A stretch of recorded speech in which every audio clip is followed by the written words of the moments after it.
എന്ത് പ്രവർത്തികൾ ചെയ്താലും ദൈവനാമ മഹത്വത്തിന് വേണ്ടിയാണോ ദൈവ പൈതൽ എന്ന നിലയിൽ നാം ചെയ്യുന്നത്? ഇരുൾ അടഞ്ഞ വഴികളിൽ തിരുനാളമാകുവാൻ ഇന്നത്തെ ചിന്ത. Praise the Lord. ദൈവത്തിന്റെ അതിപരിശുദ്ധ നാമം വാഴ്ത്തപ്പെടുമാറാകട്ടെ. ഈ മാധ്യമത്തിലൂടെ എന്നെ ശ്രദ്ധിക്കുന്ന എല്ലാ മാന്യ ശ്രോതാക്കൾക്കും വേഗം വരുന്ന ക്രിസ്തേശുവിന്റെ നാമത്തിൽ എന്റെ സ്നേഹവന്ദനം. ഇന്നത്തെ ചിന്തയ്ക്കായി നാം തിരഞ്ഞെടുത്തിരിക്കുന്നത് അപ്പോസ്തലനായ പൗലോസ് കൊലോസ്യർക്ക് എഴുതിയ ലേഖനം 3-ാം അധ്യായമാണ്. ഈ അധ്യായത്തിലൂടെ നമുക്ക് കാണുവാൻ സാധിക്കുന്നത് അപ്പോസ്തലനായ പൗലോസ് പരിശുദ്ധാത്മാവ് നിറവിൽ ക്രിസ്തുവിന്റെ സഭയ്ക്ക് നൽകുന്നതായ ഉപദേശങ്ങളെ കുറിച്ചാണ് ഇവിടെ നമുക്ക് കാണുവാൻ സാധിക്കുന്നത്.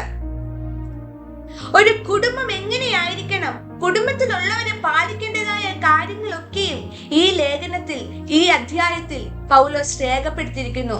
മാത്രമല്ല, ക്രിസ്തുവിന്റെ തേജസ്സിനോട് സഭയും എങ്ങനെയായിരിക്കണമെന്നും നമുക്ക് അവിടെ കാണുവാൻ സാധിക്കുന്നു.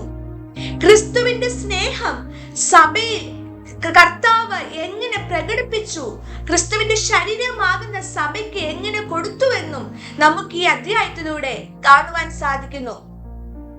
17-ാം വാക്യത്തിലേക്ക് നമ്മൾ കടന്നു വരുമ്പോൾ നാം ഇങ്ങനെ വായിക്കുന്നു: വാക്കിനാലോ ക്രിയയാലോ നാം എന്ത് ചെയ്താലും സകലവും കർത്താവായ യേശുവിന്റെ നാമത്തിൽ ചെയ്തും അവൻ മുഖാന്തരം പിതാവായ ദൈവത്തിന് സ്തോത്രം പറഞ്ഞുകൊണ്ടും ഇരിപ്പീൻ. പൗലോസ് ഇവിടെ ദൈവസഭയ്ക്ക് ഉപദേശം നൽകുകയാണ്. വാക്കിനാലോ ക്രിയയാലോ നാം എന്ത് ചെയ്താലും കർത്താവിന്റെ നാമത്തിന്റെ മഹത്വത്തിന് വേണ്ടി ചെയ്യണമെന്ന് ദൈവസഭയ്ക്ക് ആഹ്വാനം നൽകുന്നു.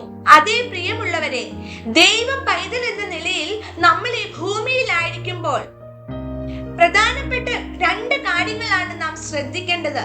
നമ്മുടെ വാക്കുകൾ, രണ്ടാമതായി നമ്മുടെ പ്രവൃത്തികൾ അഥവാ ക്രിയകൾ എന്നുള്ളത്. നമ്മുടെ വാക്കുകൾ കൃപയോട് കൂടിയതും ഉപ്പിനാൽ രുചി വരേണ്ടതുമാണ് എന്ന് നമുക്ക് കാണുവാൻ സാധിക്കുന്നുണ്ട്.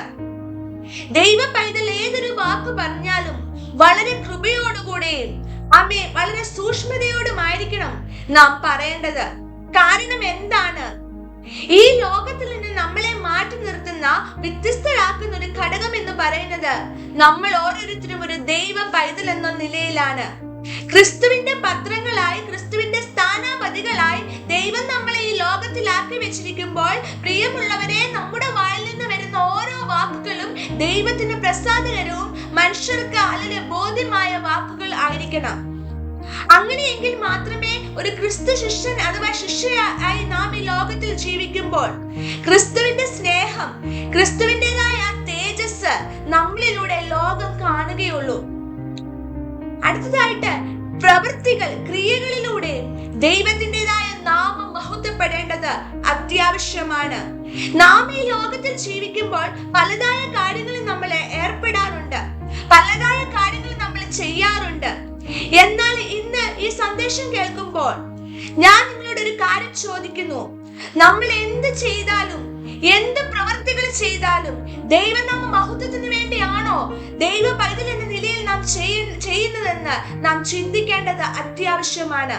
അതോ നമ്മുടെ പേരിനും പ്രസിദ്ധിക്കും വേണ്ടിയാണോ, മറ്റുള്ളവരിൽ നിന്ന് മാനം ലഭിക്കാൻ വേണ്ടിയാണോ നമ്മൾ ചെയ്യുന്നത്? അല്ല, അതല്ല നമ്മളിലൂടെ ദൈവം ആഗ്രഹിക്കുന്നത്.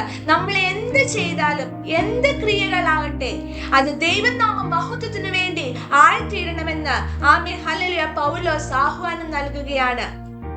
അത് നിമിത്തം ദൈവത്തിനാണ് പുകഴ്ച നൽകണം, പുകഴ്ച നൽകണം ദൈവത്തിന്, സ്തോത്രം നൽകുവാനായിട്ട് അത് നിമിത്തം ഇടയായിത്തീരണം. ദൈവം അതാണ് ആഗ്രഹിക്കുന്നത്. ദൈവത്തിന്റെ മഹത്വം മറ്റാർക്കും വിട്ടുകൊടുക്കുവാൻ അവിടുന്ന് ആഗ്രഹിക്കുന്നില്ല. അതുകൊണ്ട് തന്നെ ദൈവ പൈതൽ എന്ന നിലയിൽ നമ്മൾ ഈ ലോകത്തിൽ ജീവിക്കുമ്പോൾ നമ്മുടെ വാക്കുകൾ കൊണ്ടും നമ്മുടെ പ്രവൃത്തികൾ കൊണ്ടും നമ്മുടെ സകലതും കൊണ്ടും ദൈവനാമത്തിന് മഹത്വത്തിനായി തീരുവാൻ ദൈവം നമ്മളെ സഹായിക്കുമാറാകട്ടെ. ഈ ദുഷ്ടലോകത്ത് നമ്മൾ ജീവിക്കുമ്പോൾ പിശാച് ഏത് തന്ത്രങ്ങളിലൂടെയും ദൈവ മക്കളെ വീഴ്ത്തുവാൻ തക്കവണ്ണം ശ്രമിച്ചുകൊണ്ടിരിക്കുമ്പോൾ പ്രിയമുള്ളവരെ, നാം വളരെ സൂക്ഷ്മതയോടും ജാഗ്രതയോടും നമ്മുടെ പ്രവാസകാലം കഴിക്കേണ്ടത് ആവശ്യമാണ്. ഒന്നിനാലും തെറ്റിപ്പോകാതെ നമുക്ക് മുൻപിൽ വെച്ചിരിക്കുന്ന ഓട്ടം സ്ഥിരതയോടെ ഓടി ദൈവസന്നിധിയിൽ എത്തുവാൻ തക്കവണ്ണം ദൈവം നമ്മളെ സഹായിക്കുമാറാകട്ടെ എന്ന് പ്രാർത്ഥിച്ചുകൊണ്ട് ഈ ലഘു സന്ദേശത്തിൽ ഇരിക്കുന്നു. ഈ വചനങ്ങളാ ദൈവം നമ്മെ അനുഗ്രഹിക്കുമാറാകട്ടെ.